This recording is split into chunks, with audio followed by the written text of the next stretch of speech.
Your Excellency, if I may ask you, what's going to be the things you're looking to discuss on this during the course of this retreat, and who are the people? We've seen some of the eminent people you brought in to be part of this retreat as resource people. Who are these? Oh, we've seen Professor Walisha. I know that's where you come. And we have seen Professor Dinkalu. Yeah, Professor Dinkalu. Yeah, what surprises me is Walisha.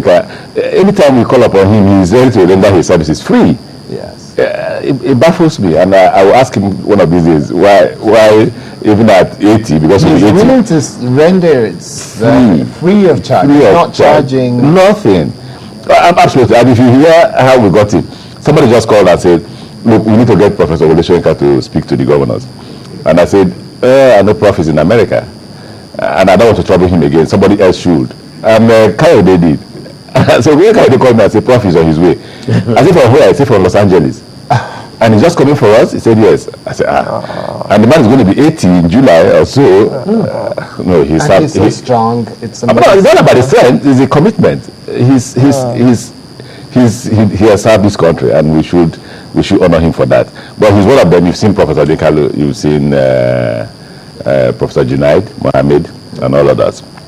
Justice Uwais? Yes, Justice Uwais is also speaking. Yeah, they're all here. We want to hear the views from both the progressive and the progressive. You make it as if I think it's bad to be a conservative. No, it's not bad to be a conservative. It's not. It's not regressive. It's just no, it's not regressive. It's a matter of ideas. Those who think that you can apply development from a different perspective. That's all. It has to be different. It's interesting, Excellency, that you're discussing constitutionalism, rule of law, and human rights. I find that very interesting.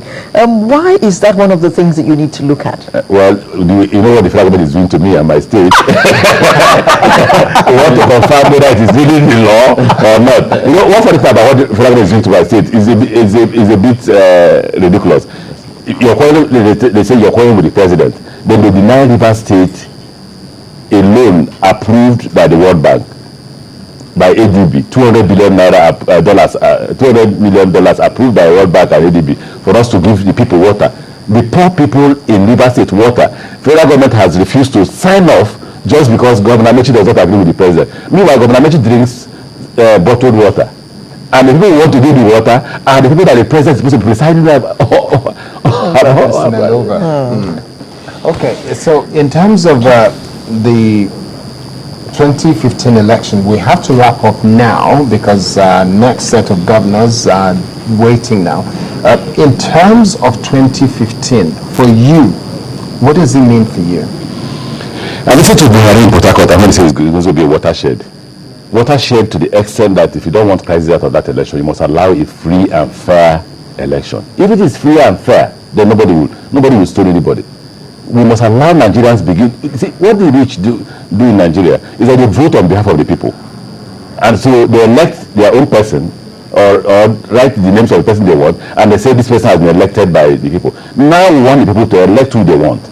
If you elect who you want, you will not see the number of votes you're hearing about. And that means that we should stop rigging. We should stop. You have your pulse, you have your finger on the pulse of Nigerians, rigging. Especially in your state. Who do you think Nigerians will be voting for? No, I wouldn't know that. I wouldn't know that. But you would know. No, I wouldn't know that. There are no candidates yet. Exactly. That's how we have an indication of well, you know the people. No, I don't believe me. I don't know about anybody who wants to run for presidency. Okay, please let me know. Okay, we have to go now, do you? So in closing, let me just ask you this question. The crack in the NGF, has that been sorted out, or are they still factions? We're not aware of any crack in NGF. There are those who supports the government in power to do certain things against NGF, and there are those who think that NGF should be allowed to do the things they want to do. But NGF still stands at 36 happy governors. Exactly. Okay. All right then.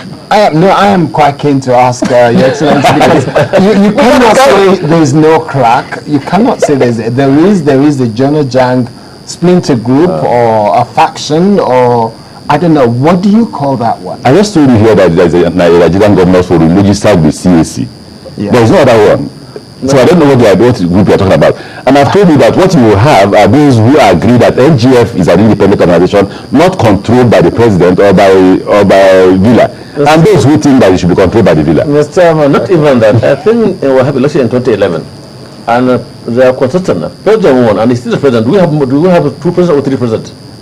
This is the same with NGF. We had the election in the NGF. But somebody won. I thought it's a shock. They were expecting us to win. Thank you very much. Thank you. We have been chatting with the chairman of the Nigeria Governors Forum, Governor Rotimi Amechi. Thank you very much for coming, as well as the host governor of the NGF retreat, Governor Aliyu Wamako, Governor of Sokoto State. Thank you very much for coming. Thank you,